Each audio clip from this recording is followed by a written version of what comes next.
sekunder. Kalau yang primer kita harus ini dulu Ustaz, kita harus terjun dulu ke lapangan buat nyari datanya, data pertama gitu. Oke. Gitu Ustaz. Saya bikin angket saya kasihkan ke antum Ahmad Yadi. Itu data primer atau data sekunder? Data sekunder Ustaz. Saya bikin angket penelitian. Kemudian angketnya saya kirim ke antum. Itu data primer atau data sekunder? Primer. Sekunder Ustaz. Primer. Itu primer. Oh, primer. Oke. Primer. Teknik pengumpulan datanya adalah menggunakan angket. Terus kalau saya teknik pengumpulan datanya pakai wawancara. Saya wawancara Alfia. Ya. Saya dapat data setelah wawancara dari Alfia. Itu data primer atau data sekunder? Primer, Pak. Primer, Pak. Primer, Ustaz. Oke. Saya dapat data annual report. Ya. Laporan tahunan Bank Syariah Indonesia di websitenya Bank Syariah Indonesia. Itu data primer atau data sekunder itu? Data sekunder. Sekunder. Sekunder. Oke. Berarti ya risetnya Alfia itu datanya adalah data sekunder. Data sekunder. Ya, silakan saya. Kalau datanya sekunder, ya ternyata laporannya tidak dipublikasi. Berarti bisa nggak tuh Alfia mengadakan penelitian? Berarti Alfia itu butuh datanya apa? Satu,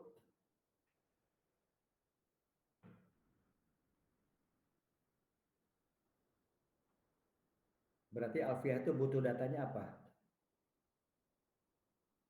Tadi pengaruh pembiayaan mudharabah dan musyarakah terhadap profitabilitas Bank BSI. Berarti Alfia itu butuh datanya apa?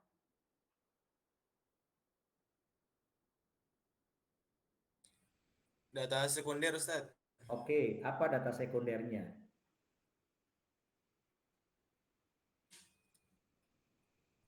Ininya pemasukannya Ustaz. Data sekundernya apa? Annual keuangan. Annual. Data sekundernya lihat variabelnya. Variabelnya ada berapa tadi penelitiannya Alfia?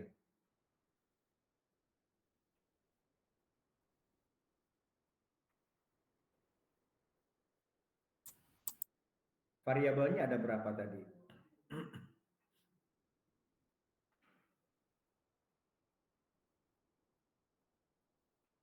Halo? Variabelnya ada berapa tadi yang Alfia penelitiannya?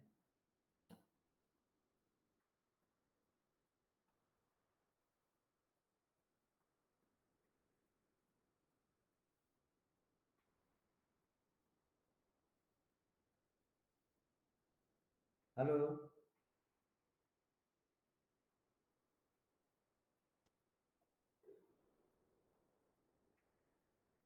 Kok bingung variabelnya? Sudah lupa variabel? Ada beberapa variabel tadi yang Alfia penelitiannya.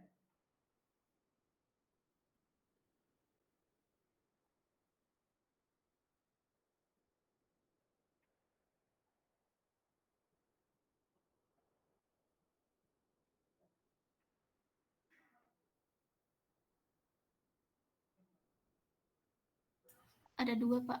Ada dua. Satu,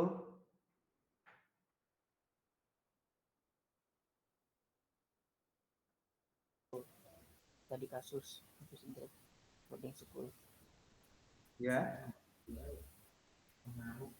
pengaruh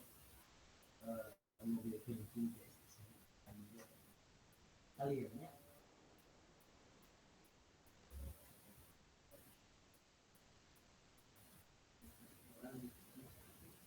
Kok jadi begini?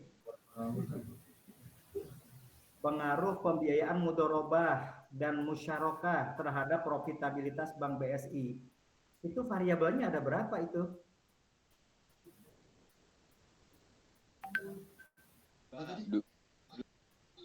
Dua, Ustaz. Ada dua. Satu,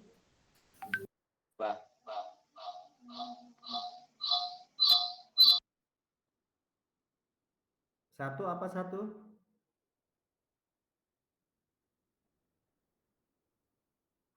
Mudorobah.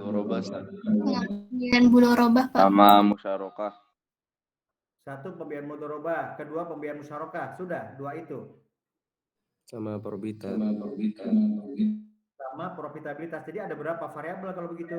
3, Pak. Ada 3. Masya Allah. Kan sudah jelas pengaruh pembiayaan mudorobah. Satu variabelnya. Terus pembiayaan musyarakah 2 variabelnya. Terhadap profitabilitas. Ya, terhadap keuntungan. Itu 3 tuh variabelnya. Tuh. Berarti ada 3 variabel. Nah, sekarang datanya data sekunder. Data sekundernya apa yang harus kita cari itu? Data sekundernya adalah kepada variabel yang kita cari. Tuh. Berarti apa? Data sekundernya. Satu, Mudorobah, Pak. mudorobah cari di annual report, di laporan tahunan. Ada nggak? Berapa jumlah pembiayaan mudorobah? Itu kan? Berapa ya jumlah pembiayaan mudorobah di Bank Syariah Indonesia? Nah, Alfia mau sejak tahun berapa menelitinya?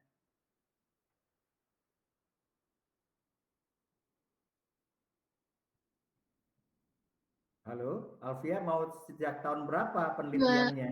2020 sampai 2021, Pak. Nah, kita lihat Bank Syariah Indonesia itu berdiri sejak tahun berapa?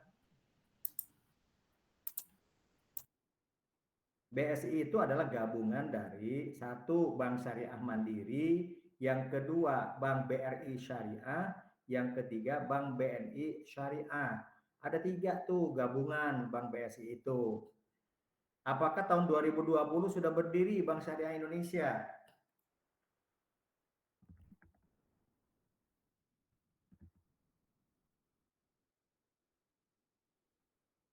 Halo?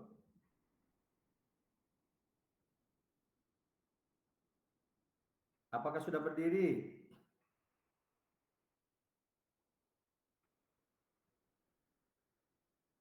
Bank Syariah Indonesia, BSI itu berdirinya itu Februari tahun 2021. Nah, kalau Alfiah ya dimulai dari tahun 2020 sudah ada belum Bank BSI-nya? Belum ada, Ustaz. Belum. Nah, ya, jadi sekali lagi kita ketika membuat proposal itu harus tahu, oh saya objeknya Bank Syariah Indonesia. Apa itu BSI? Kapan BSI berdiri? Harus tahu, ya. Nah, kalau nggak tahu, jadi akhirnya jadi begini tuh.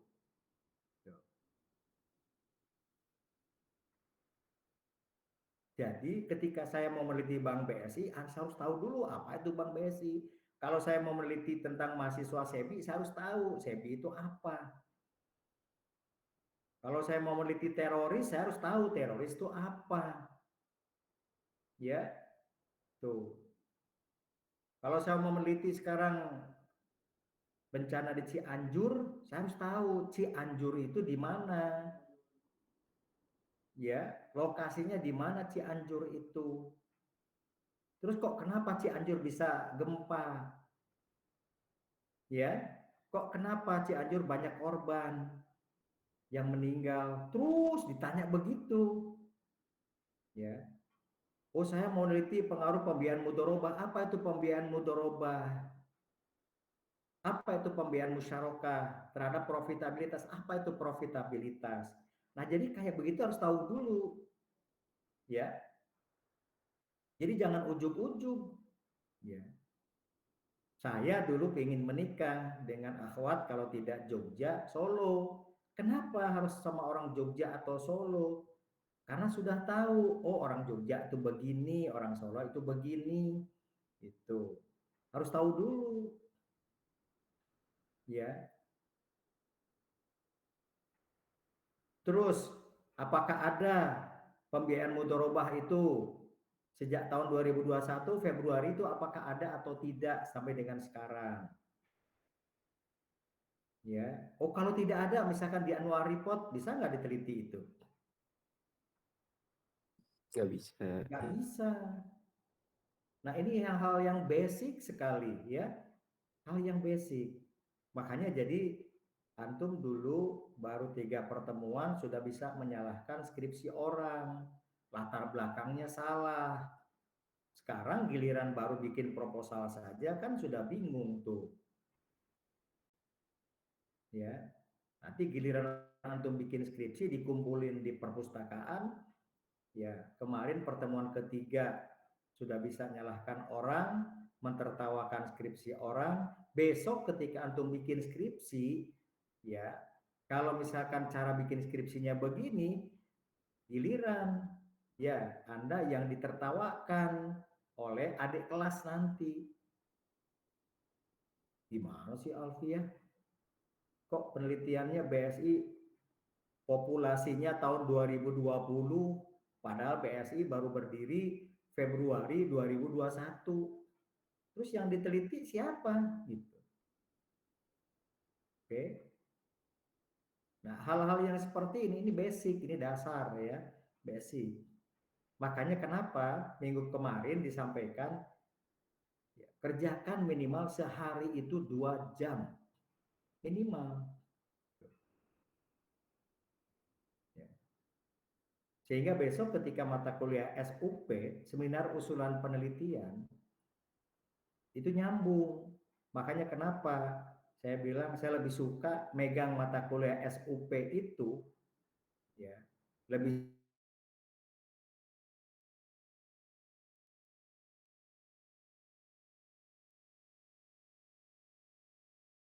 ini objeknya apa, variabelnya mana, gitu, ya, gitu. Jadi begitu dari nol lagi akhirnya, jadi bukan SUP, jadi metolit lagi akhirnya pertemuan 1, 2, 3, 4 tuh jadi mata kuliah metolit keluar lagi.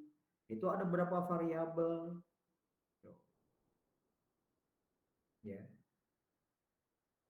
Akhirnya mata kuliah SUP-nya gagal akhirnya. Kenapa? Karena SUP itu sudah langsung datang ke lapangan, ya. Nah, ini kan kita masih teori-teori begini. Dan boleh sekali lagi boleh konsultasi tapi secara di grup disampaikan. Ya, jadi hitung-hitung Anda itu oh iya, saya sedang skripsi gitu. Hitung-hitung begitu aja. Ya. Baik, saya ulang. Jadi pengaruh pembiayaan mudharabah musyarakah terhadap ya profitabilitas Bank BSI. Berarti itu ada 3 variabel, ya. 1 variabelnya pembiayaan mudharabah, yang kedua variabelnya pembiayaan musyarakah, itu kan, yang ketiga variabelnya profitabilitas. Berarti Alfiah datanya data sekunder bukan primer. Ya, lihat di laporan tahunan. Berarti Alfiah harus tahu pembiayaan mudharabah itu ada nggak dari Februari sampai dengan kapan nih? Oh iya, mau dipelajari sampai dengan Desember 2021 misalkan. Boleh nggak tuh dari Februari 2021 sampai dengan Desember 2021? Kok bisa tanya boleh atau enggak tuh dari Februari 2021 sampai dengan Desember 2021? Contoh, pagi ini saya olahraga, baru olahraga. Terus ini hari Kamis, Jumat saya olahraga juga, Sabtu olahraga juga. Kira-kira bisa diteliti nggak pengaruh olahraga terhadap kebugaran saya? Baru 3 hari itu, bisa diteliti nggak kira-kira? Tidak bisa, Ustaz. Tidak bisa. Kenapa nggak bisa? Karena baru 3 hari, Ustaz. Karena baru 3 hari. Nah, sekarang Bank Syariah Indonesia misalkan dari tahun 2021 Februari, ya berarti itu masih konsolidasi segala macam, laporan keuangannya juga, ATM-nya pernah hang gitu ya. Tuh, dan berikutnya. Kira-kira bisa ketahuan nggak ya sampai dengan Desember 2021? Nah, terus menurut ilmu statistik gimana ini? Boleh nggak? Kata orang statistik, kalau mau mengetahui itu minimal ada yang bilang 3 tahun laporan keuangannya. Ada yang bilang minimal 5 tahun. Berarti ya kalau Februari 2021 diteliti sampai dengan Desember 2021 berarti tidak mungkin diteliti karena secara statistik itu tidak mungkin. Hanya berapa tuh? Ya, hanya 11 bulan. Padahal kata statistik minimalnya 3 tahun. Ada yang bilang harus 5 tahun itu laporan keuangannya. Kalau 5 tahun berarti 2021, 2020, 2019, 2018, 2017. Nah, padahal BSI baru berdiri 2021. Berarti penelitian ini tidak bisa dilanjutkan. Oke. Nah, ini rambu-rambu di metode itu begini ketika membuat proposal. Ya. Kan awalnya Alfia nggak ngerti. Oh iya ya, sekarang jadi paham tuh. Nah, jangan sampai proposal begini nanti dibuat ketika skripsi. Anda semester 7. Ya, ketika semester 7 bikin proposal begini, tahu-tahu dicoret. Ya, baru menemukannya nanti ketika skripsi gitu. Baru menemukannya, bukan di mata kuliah metodologi. Makanya kalau Anda serius di mata kuliah metodologi, bikin proposal, nah akan dibahas seperti ini. Oh iya ya, ada kekeliruan. Tapi kalau antumnya nggak serius, gitu, nggak serius, nggak dapat apa-apa, ya, nggak dapat apa-apa. Mata kuliah ini nggak dapat apa-apa. Kenapa? Sekali lagi, mata kuliah metodologi itu adalah mata kuliah keahlian, ya, bukan hanya pengetahuan. Oh iya ya, tulis. Ya, oh ada pengetahuan nih secara statistik harus 3 tahun. Ya, ada yang bilang 5 tahun. Oh berarti Alfia sudah tahu diri sekarang. Berarti saya tidak bisa ya melakukan penelitian, judul ini tidak bisa saya lakukan di Bank BSI.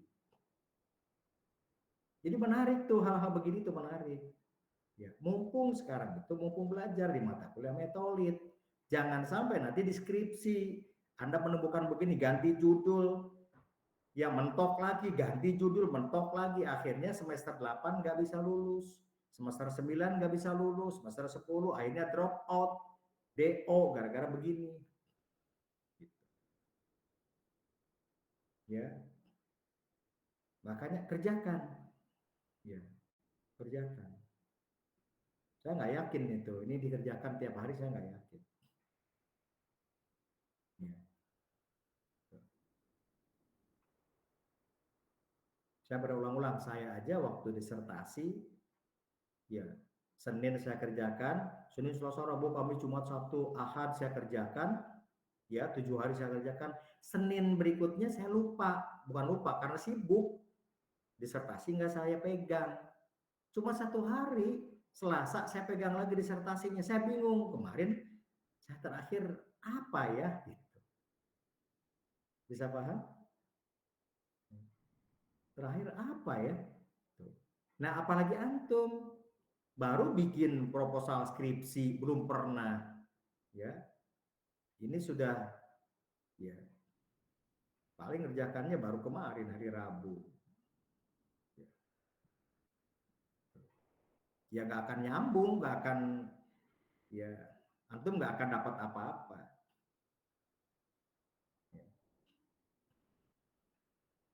Nah, kalau nggak dapat apa-apa kan bukan salah dosennya.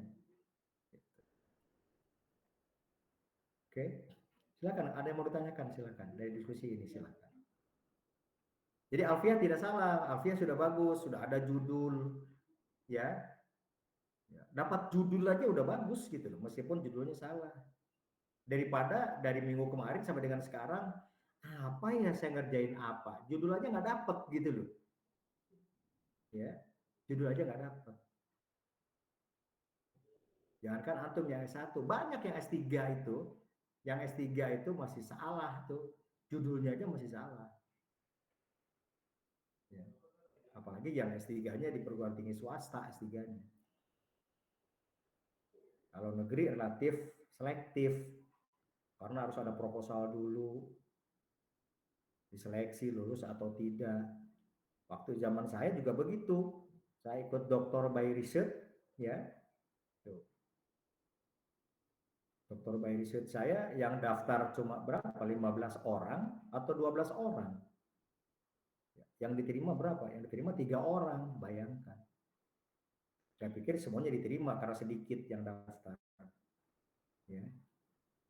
Yang terima 3 orang tuh, bayangkan. Itu perguruan tinggi negeri. Presentasi proposal ditanya kayak begini, ya ditanya tuh. Itu karena saya dosen metodologi, ya jadi lancar alhamdulillah. Ya, karena dosen metodologi penelitian. Nggak kebayang tuh kalau mahasiswanya itu, ya mahasiswa yang daftar di doktoral itu bukan dosen metodologi penelitian, jarang penelitian, wah udah hancur tuh. Ya. Oke, silakan, ada yang mau tanya lagi silakan. Jadi sekali lagi ini manfaatkan. Ini pertemuan ke-10 sampai pertemuan ke-14 itu kita akan begini terus. Akan begini terus. Ya, karena ilmu itu tadi antum aja ditanya, ada berapa variabel bingung. Datanya apa bingung juga kan? Gitu. Oke, silakan, ada yang mau ditanyakan? Atau Alfia mau ditanyakan? Alfia, boleh, silakan.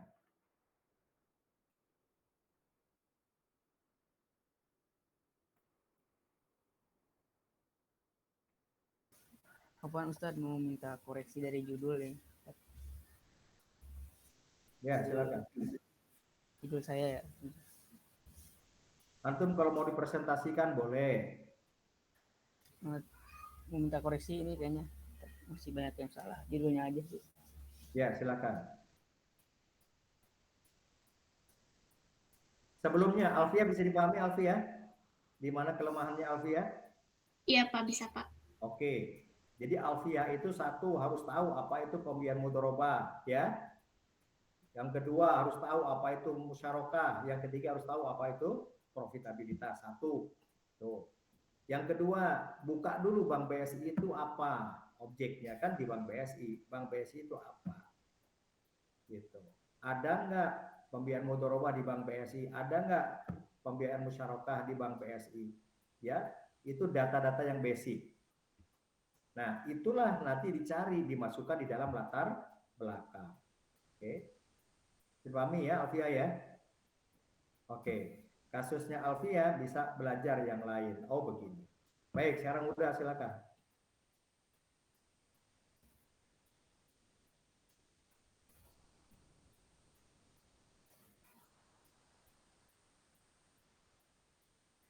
Ya, silakan udah.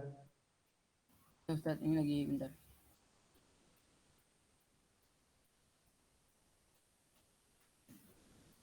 Ya, silakan. Di Analisis pengetahuan generasi Z pada Bank Syariah di Hafiz Entrepreneur Boarding School. Hafiz Entrepreneur itu selevel apa? Selevel SMA kah? SMP SMA. SMP SMA. Oke. Antum datangi dulu. Ya. Itu tempat antum kerja atau gimana?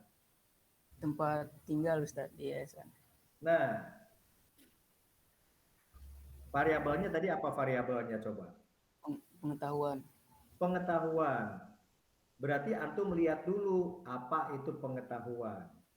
Apa indikator pengetahuan. Oke. Terus ya, setelah tahu indikatornya, antum ajak ngobrol saja. Tahu nggak Bank Syariah? Paham nggak maksudnya? Paham Ustadz. Oke. Antum ajak ngobrol aja mereka. jangan disebarin angket. Ya, karena teknik pengumpulan data itu bisa menggunakan angket, bisa menggunakan wawancara. Jadi sekali lagi antum ya pelajari dulu landasan teori dari variabel itu. Ya.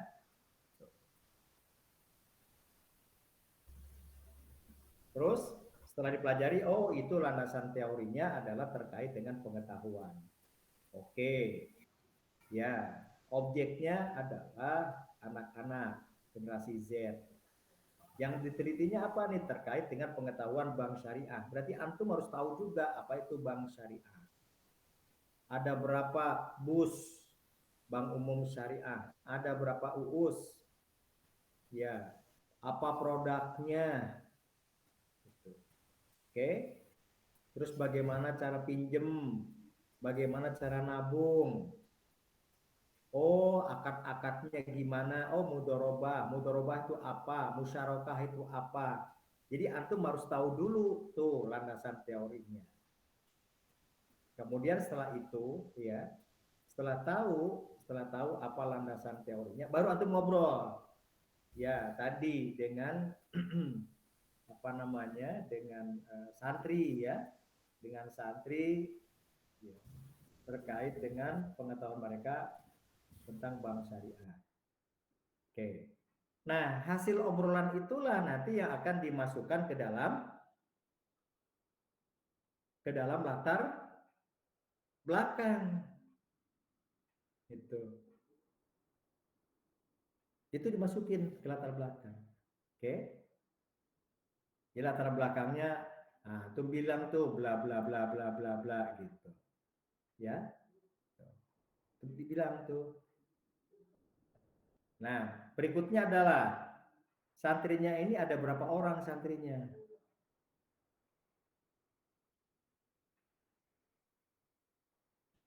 Halo? Santrinya ada berapa orang? Ada 130. Ada 130. Oke. Berarti secara populasi sudah cukup tuh 130 itu. Antum tanya punya rekening bank syariah? Tidak. Apa yang pernah tahu? Ya. Pernah dengar? Oke. Dan saya yakin pengetahuannya pun akan rendah. Gitu. Nah, jangankan mereka, jangankan anak santriwati, sekarang saya tanya aja, ya. Sekarang saya tanya antum sekarang.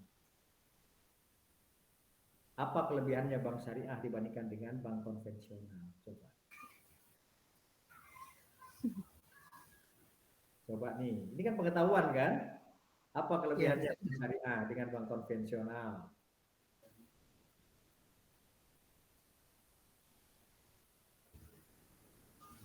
Apa ya? Ayo.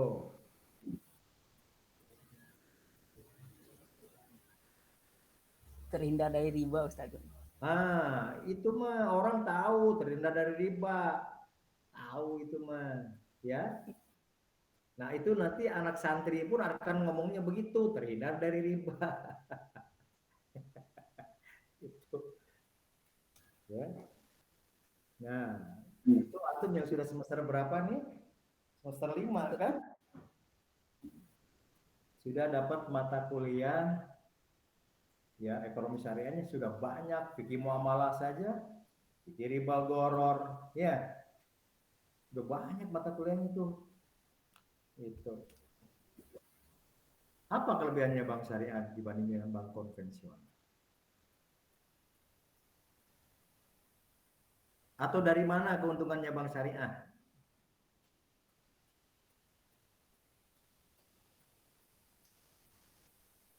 Bagi hasil, Pak. Bagi hasil itu gimana?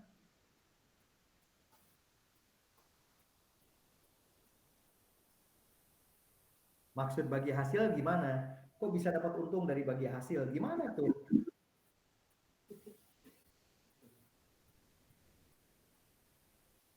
Coba. Tuh kan bingung kan? Apalagi anak santriwati. santriwan santriwati antum tanya gitu. Oke.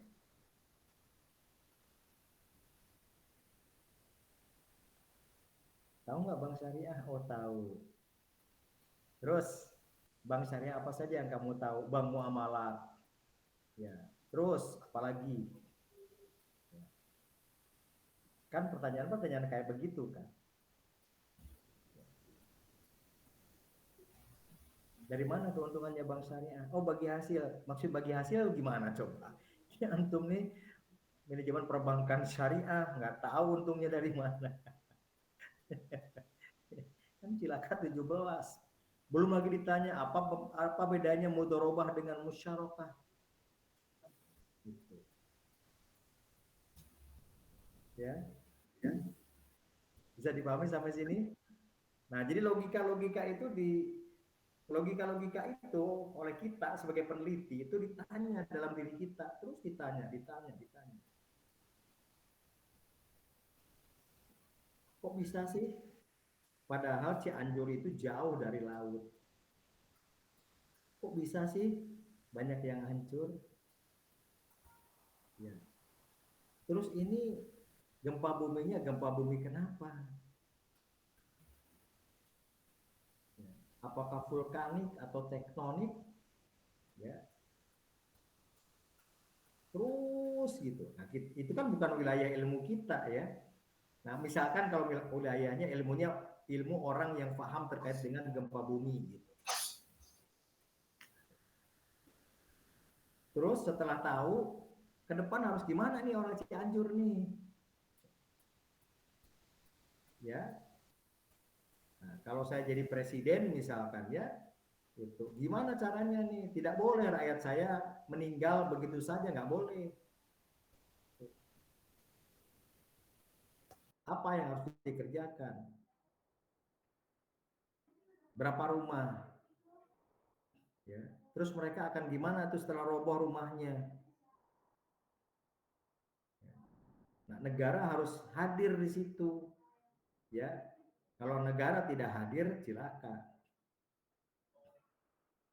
Ya. Ibu kota negara aja ngotot dipindahin di Kalimantan. Masa ketika ada rakyatnya yang rumahnya hancur, negara tidak hadir gitu misalkan ya. Kan keterlaluan gitu. Ya. Nah, logika-logika bersih begini, ini bersih loh ya, ini bukan urusan politik, bukan. Ini nalar yang bersih. Kita bangun rumah ibu kota aja sanggup gitu. Masa ini rakyat sendiri yang sudah begini kita nggak sanggup? Ya, segera jalan dibuka tuh akses jalan. Mereka kelaparan dari mana itu? Ya, terus gimana solusinya? Habis ini mereka ada pekerjaan, ya, mereka nganggur, ya. Terus harus apa yang dilakukan oleh pemerintah? Nah, negara hadir di situ, ya. Negara hadir. Kenapa? Karena negara punya duit, negara punya kekuasaan. Nyuruh ABRI, ya, gitu. Nyuruh ABRI itu. Hei, ABRI turun, beresin tuh, ya. Jangan hanya nurunin spanduk, ya. FPI doang gitu ya. Nah, ini sudah saatnya nih turun, gitu kan. Benerin tuh rakyatnya tuh.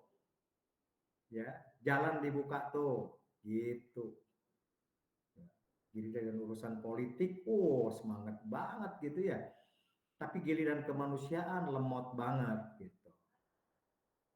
Ya. Nah, jadi berpikir jernih, nalar. Ya. Gitu tuh. Oke, bisa dipahami tadi? Udah? Jadi kira-kira menurut Huda gimana tuh? Nah, tinggal cari itu apa itu pengetahuan. Apa indikator pengetahuan? Antum sudah cari belum indikator pengetahuan? Belum, Ustaz.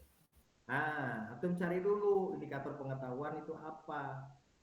Karena ujung-ujungnya, ya penelitian antum itu ujung-ujungnya adalah, kesimpulannya adalah, ya generasi Z di tempat itu tahu atau tidak tahu tentang bank syariah. Itu nggak kira-kira? 2003 ya, sampai dengan sekarang itu salah satu kendala bank syariah itu apa? Sosialisasi, literasinya itu. Jadi bagaimana kalangan bawah itu ya itu bisa tahu bank syariah. Maka ketika itulah saya ya silakan. Saya ngarang buku Ekonomi Islam untuk SMP tahun 2003. Ya, ngarang buku tuh. Supaya apa? Supaya anak itu dari SMP sudah tahu ekonomi Islam. SMA sudah tahu ekonomi Islam, kuliah ekonomi Islam. Ini ujug-ujug kuliah saja di perguruan tinggi. SMP-nya nggak diajarkan, SMA-nya nggak diajarkan. Ya. Mau bagaimana orang paham tentang bank syariah? Oke. Saya sekarang sebagai ketua Baznas Depok, ngajak elemen bangsa di Depok, ya. Contoh, datanglah ke salah satu dinas yang agamis. Ketika saya datang ke sana, ya, kata dia, Pak Ketua, gimana kami mau membayar zakat? Gaji saya pun sudah dipotong. Saya senyum aja. Bapak sudah haji? Sudah. Haji itu rukun Islam yang terakhir, bisa. Masa zakat nggak bisa? Aneh kan? Gitu. Haji aja dipaksain biar dapat gelar Pak Haji. Seharusnya besok di Indonesia ada gelar Pak Zakat gitu. Siapa Pak Zakat itu? Orang yang sudah membayar zakat gitu ya. Tuh, jangan hanya Pak Haji doang. Tuh. Jadi aneh. Padahal zakat itu ya tuh, itu dikatakan khud min amwalihim sodakotan tutahhiruhum. Ya, toharoh. Ya. Watu zakihim biha. Gitu. Tazkiyah. Jadi zakat itu membersihkan harta kita, mensucikan harta kita. Tuh.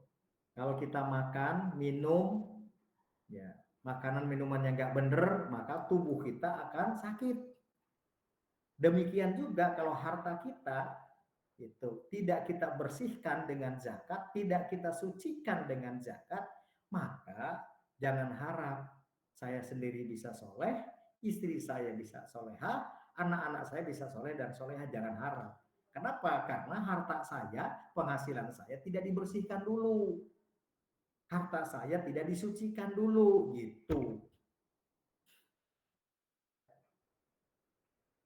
Banyak orang yang nyengir tuh. Ustadz katanya, kami ini banyak utang. Terus pendapatan saya sekian, utang saya sekian, cicilnya sekian. Apakah saya masih bayar zakat? Berapa kalau dihitung? Saya jawab, ya. Bayar zakat itu yang susah bukan ngitungnya. Yang susah itu mau nggak bayar zakat. Kalau ngitungnya mah gampang, gaji kotornya berapa? Gaji kotornya 6.600.000. Oh, berarti sudah nisob zakat. 6.600.000 dikali 2,5%. Udah cuma segitu doang. 2,5%. Jadi di lapangan tuh banyak yang, mohon maaf ya, banyak yang lucu di lapangan itu. Padahal tidak sedikit dari mereka, mohon maaf, berlevel ustadz, berlevel kiai, tapi giliran suruh bayar zakat, waduh nanti dulu. Tapi ketika bermewah-mewahan, makan di tempat yang enak, wah itu, ya. Oke. Nah, berarti harus sosialisasi. Yang penting saya sebagai ketua Baznas sudah ngajak, ayo berzakat. Ya. Kalau orangnya nggak mau ya sudah, itu bukan urusan saya. Dosanya saya sudah tidak lagi berdosa kan, karena sudah ngajak. Oke, nah jadi udah begitu, cari apa itu pengetahuan, indikatornya apa, indikator pengetahuan. Baru indikator itu ditanyakan oleh kita. Ya, ke siapa? Ke anak-anak. Sebelum kita penelitian, tanya aja anak-anak mereka. Ya, santrinya ditanya oleh kita. Gitu ya, udah ya. Oke. Baik Ustadz, syukron. Jadi yang pertama, pelajaran dari Huda ini satu harus paham dulu apa itu pengetahuan. Jadi sekali lagi saya selalu berkali-kali ada 3 hal yang harus dikuasai ya supaya antum tuh bisa penelitian. Yang pertama adalah tahu landasan teori. Nah, selalu berkali-kali tuh. Oke, sekarang sampai sini bisa paham ya? Kasusnya tadi siapa namanya? Siapa lupa tadi saya lihat cari. Alfia, Pak. Nah, Alfia. Yang kedua kasusnya Huda. Berarti landasan teori harus paham nih. Ya. Dari landasan teori itu akan muncul nanti indikator penelitian. Terus yang kedua adalah metodologi penelitian. Apa metode penelitiannya? Objeknya siapa? Variabelnya berapa? Ya. Nah, itu metode penelitian. Populasinya. Yang ketiga alat analisis. Ya, kira-kira apa tuh? Anak-anak tuh sudah punya pengetahuan atau tidak? Nah, kesimpulan itu pakai alat analisisnya apa? Apakah menggunakan rumus statistik gitu atau tidak? Dan berikutnya. Nah, inilah pelajaran yang kedua dari Huda. Ada yang ditanyakan sampai sini?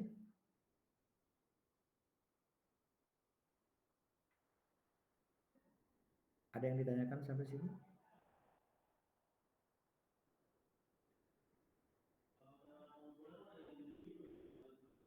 Ada yang ditanyakan sampai sini?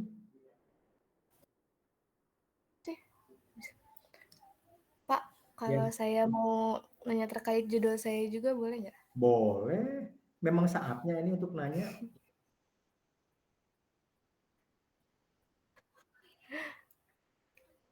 Ya, kok putus-putus ya? Enggak putus. Masih nyambung. Kedengeran suara Ica. Ini Pak, jadi saya kan baru ganti judul di sama ini. Nah, terus judul yang sekarang itu analisis pengaruh kepercayaan dan fitur infak terhadap keputusan nasabah untuk berinfak melalui aplikasi BSI Mobile. Itu kira-kira Analisis gimana ya, Pak? pengaruh.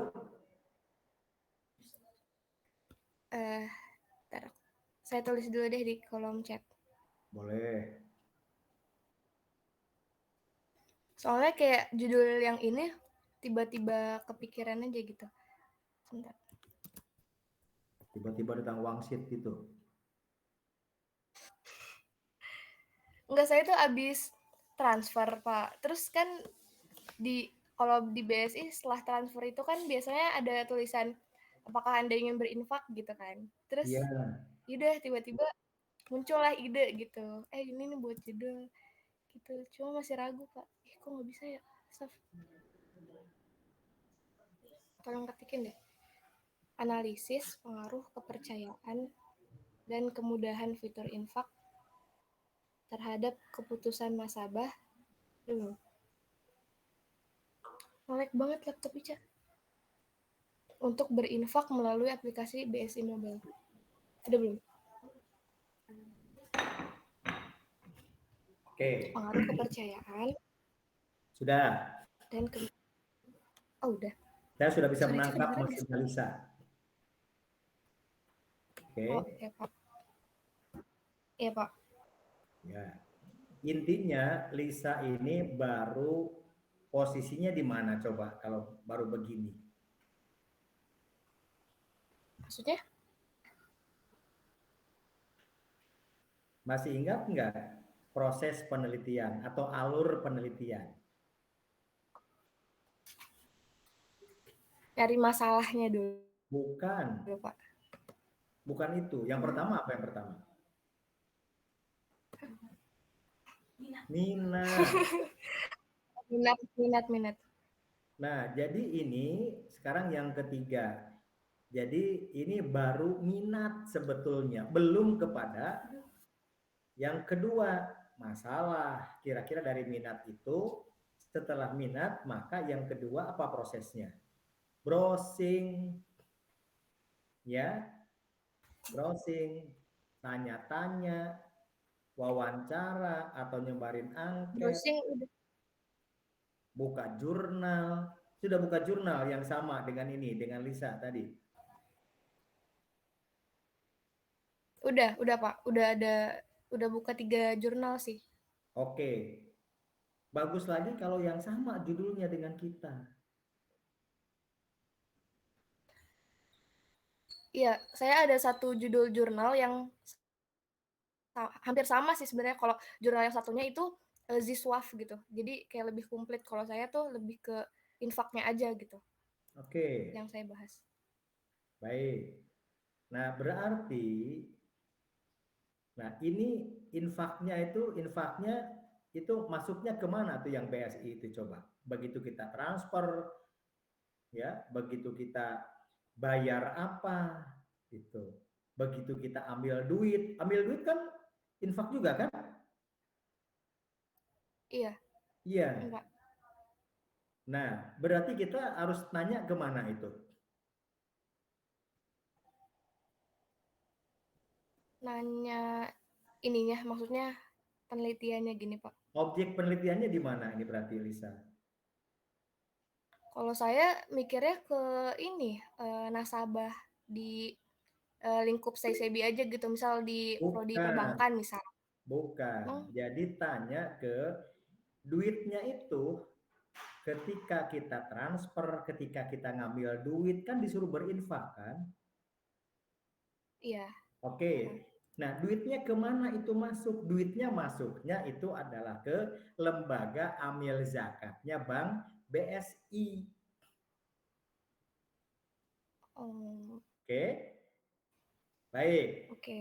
Saya buat logika kakak lagi. Tolong perhatikan. Ini memang kayak begini nih, ya. Mentoknya tuh di sini karena logika Anda nggak dijalankan gitu loh ya. Kenapa? Karena ini ada terkait dengan jam terbang Anda penelitian. Jadi kalau Lisa, wah kayaknya tertarik nih. Begitu transfer, begitu ngambil di ATM, begitu apapun, itu terakhir itu sebelum ditutup, itu disuruh, Anda mau infak enggak? Kalau infak mau berapa di situ, ada nominalnya. Oke? Nah kira-kira tertarik Lisa nih. Kenapa sih? Ya, di Bank BSI ada fitur itu. Apakah ini efektif atau tidak fitur itu? Gitu ya kan? Betul nggak Lisa? Iya. Betul Pak. Terus gimana caranya? Caranya adalah Lisa datang ke lembaga amil zakatnya Bank BSI karena duit itu masuknya ke lembaga amil zakat. Contoh, Basnas kemarin begitu ada bencana Cianjur, kita pasang 30 spanduk di Kota Depok. Ya, yang dekat dengan kampus SEBI, satu pertigaan dekat McD, coba dilihat tuh. Jadi kalau dari kampus SEBI, lurus ke Ciputat, belok kanan ke Depok. Begitu belok kanan, sebelah kiri itu ada tuh. Anda lihat di situ, ada spanduknya Basnas. Satu. Lurus terus, mau ke Kota Depok. Setelah Telaga Golf, ya, itu ada belok ke kanan, ada rumah makan Kariminang, belok kanan itu namanya Jalan Pengasinan. Kalau lurus ke RSUD. Nah, di sebelah kanan itu ketika belok kanan di pertigaan itu ada juga spanduk Basnas Kota Depok menghimbau, ayo kita bantu tuh yang kena musibah. Oke. Menarik nih. Kok Basnas bikin spanduk 30? Kira-kira ngefek nggak sih spanduk itu? Efek. Oke, kan Lisa juga begitu kan?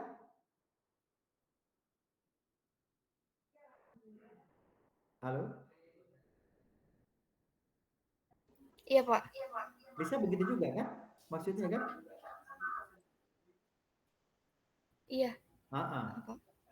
Jangankan Lisa, saya sendiri sebagai ketua Basnas, kemarin coba setelah dipasang spanduk itu berapa dana yang masuk? Tolong keuangan dicek, berapa yang masuk? Kemarin yang masuk 10 juta. Oke, kita pasang 30 spanduk. Bisa paham ya? Nah sekarang Lisa juga sama. begitu masuk ATM ngambil duit di bank BSI, ATM BSI sebelum terakhir, ya setelah uang keluar, kemudian ATM mau diambil, itu tanya dulu mau bayar infak atau tidak. Transfer juga begitu.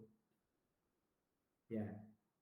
Terus, nah, ya silakan. Nah, jadi Lisa harus datang ke lembaga amil zakatnya Bank BSI. Oke. Ngobrol. Ya, lembaga amil zakat, kira-kira mohon maaf saya tertarik nih untuk mengadakan penelitian ini. Oh gitu ya, kira-kira ada pengaruhnya nggak sih gitu. Ya, di Bank BSI ada fitur itu tuh gimana sih? Bagus nggak sih? Oke. Berarti kan itu target marketnya itu adalah nasabah Bank BSI. Lisa yang nasabahnya saya, siapa lagi, ya, itu. Pernah nggak sih? Kalau saya nggak pernah, ya, nggak pernah berinfak di situ, ya. Selama dulu, ya, selama di Bank Syariah Mandiri disuruh berinfak di situ nggak pernah, ya. Oke. Terus kenapa misalkan ditanya apakah Anda pernah?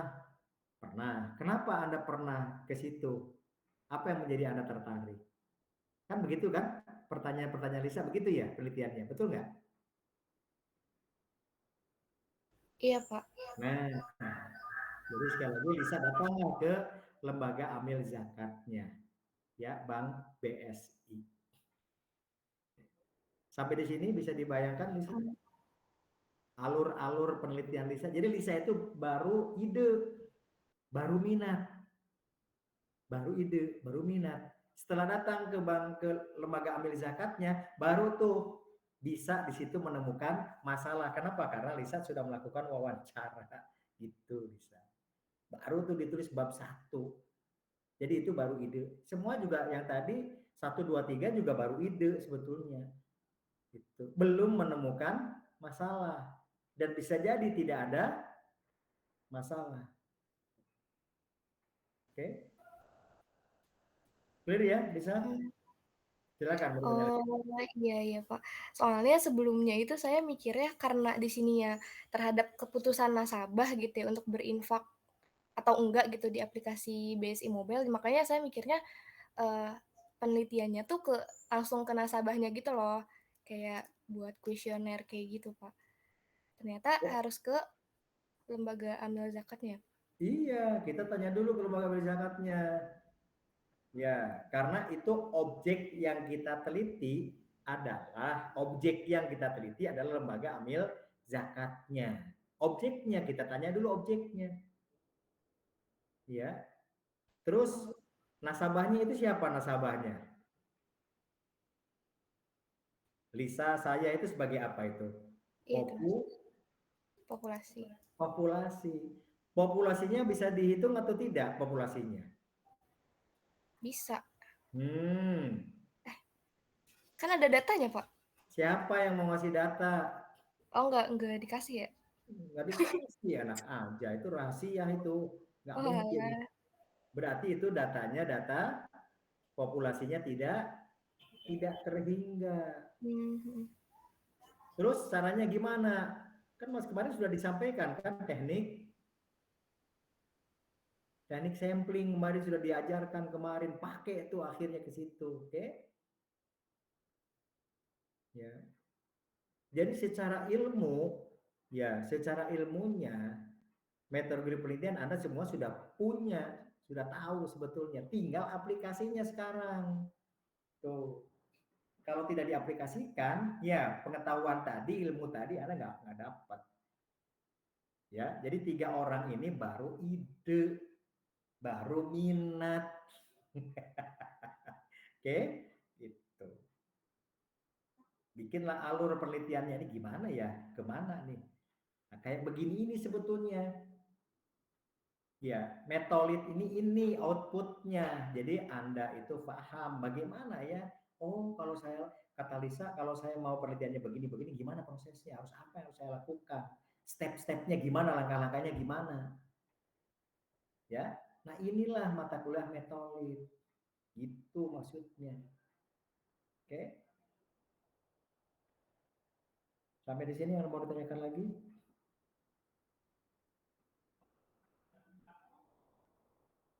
Pak, berarti ini saya kan mau nyusun proposal skripsi nih. Berarti step yang saya harus lakuin tuh ini dulu ya berarti. Datang ke lembaga amil zakatnya Bank BSI. Yang pertama, stepnya adalah cari dulu jurnal atau penelitian yang relatif sama dengan ini. Satu. Oke, checklist itu udah. Oke, yang kedua, pahami dulu. Kalau sudah tahu, oh ada variabelnya ini, pahami dulu landasan teorinya. Oke. Oke, landasan teorinya pahami. Terus indikator dari dari variabelnya pahami setelah belajar landasan teori. Setelah ke gambar, ya Lisa setelah ke gambar, silakan Lisa datang ke objek penelitiannya. Oke, Lisa mau meneliti tentang gajah. Lisa pahami dulu gajah itu apa. Oh, gajah itu ini ya, jenis gajah. Gimana kelakuan gajah, terus. Setelah tahu, maka Lisa datang ke Lampung, datang ke tempat gajah. Paham maksud saya? Iya, paham. Saya mau nikah nih. Ya, saya mau nikah, saya cari akhwat. Pelajari dulu akhwat itu apa, bagaimana cara menikah. Oke? Tuh, Islam tuh menyuruh menikah, bagaimana ya cara menikah? Terus. Ketemu Lisa. Saya suka dengan Lisa. Ya. Terus datangi Lisa, tapi setelah saya tahu siapa Lisa. Oke? Tanya-tanya, Lisa itu siapa sih? Rumahnya di mana? Bapaknya siapa? Emaknya siapa? Bagaimana akhlaknya Lisa? Terus setelah tahu informasi itu, buktikan Lisa itu apakah seperti yang selama ini orang sampaikan kepada saya atau tidak. Taruhlah saya dengan Lisa. Begitulah kira-kira Lisa. Iya begitu, Pak. Iya. Urusan saya ditolak Lisa mau urusan biasa laki-laki. Ditolak Lisa cari lagi. Ya, gitulah laki-laki. Tuh, biasa aja kali. Emang perempuan cuma Lisa doang, banyak yang lebih cantik daripada Lisa, banyak yang lebih soleha daripada Lisa. Wih, keren banget. Padahal itu menghibur diri ya. Gitu. Ya.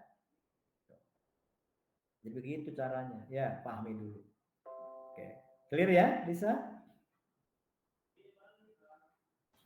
Iya, Pak. Tapi ini judulnya maksudnya aman buat dilanjutin atau enggak? Saya tidak bisa bilang aman, saya tidak bisa bilang tidak aman. Langkah berikutnya tadi, Lisa pahami landasan teorinya. Ini kan lagi proses, nggak apa-apa. Nggak langsung mundur. Enggak. Apakah saya diterima oleh Lisa atau tidak? Urusan belakangan. Yang penting prosesnya. Lanjutkan terus. Bisa pahami landasan teorinya, pahami indikatornya. Ya, coba dibuka apa itu Lajnas BSI. Lajnas BSI itu namanya apa ya? Tuh. Berapa jumlah muzakinya, programnya apa? Masa nggak ada di websitenya? Oke? Bisa dipahami sampai sini? Iya, insya Allah bisa, Pak. Nah, jadi jangan dulu mundur, belum perang aja udah mundur, gimana bisa? Udah bicara aman atau enggak? Ya, Belanda masih jauh, belum datangi, belum lihat juga Lajnas BS apa? Sekarang apa Lajnas apa namanya ya lupa saya. Oke, clear ya? Oke, clear, Pak. Terima kasih. Jadi sekali lagi saya merasa memang kalau online itu begini nih. Ya, saya ngajarnya aja nggak puas kalau online itu. Saya merasa dengan online itu semangat antum tuh nggak beda dengan dengan offline gitu loh. Ya. Merasa beda. Akhirnya kesimpulan saya, ya offline itu lebih efektif dibandingkan dengan online gitu.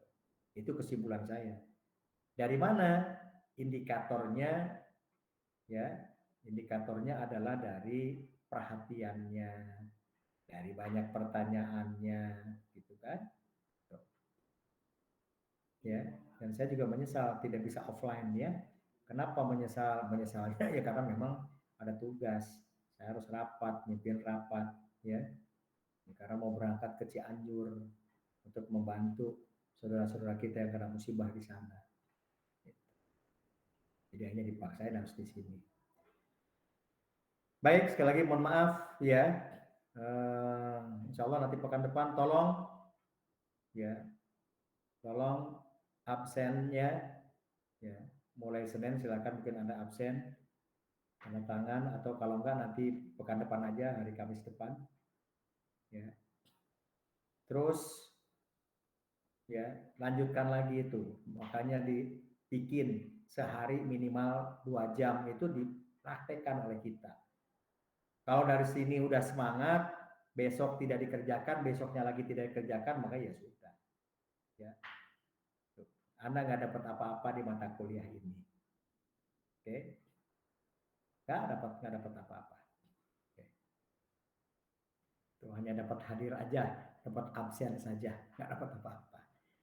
Tapi ya itu kembalilah, itu urusan Anda ya. Yang penting saya sudah maksimal memberikan pengetahuan, memberikan pengalaman bagaimana cara sebuah penelitian ya. Direspon baik, alhamdulillah, tidak juga tidak apa-apa. Ya, yang untung antum, yang rugi juga antum ya. Itu urusannya begitu. Makanya ayo kerjakan sehari itu minimal 2 jam. Tuh, kerjakan. Kalau bertanya silakan tanya di grup. Ya, tanya di grup. Oke, baik, itu saja. Sekali lagi mohon maaf ya apabila ada hal yang tidak berkenan. Ya, kita akhiri bersama dan insyaallah nanti ketemu pekan depan, hari Kamis depan insyaallah. Ya, kita akhiri dengan hamdalah dan doa kafatul majelis. Alhamdulillahirabbil alamin.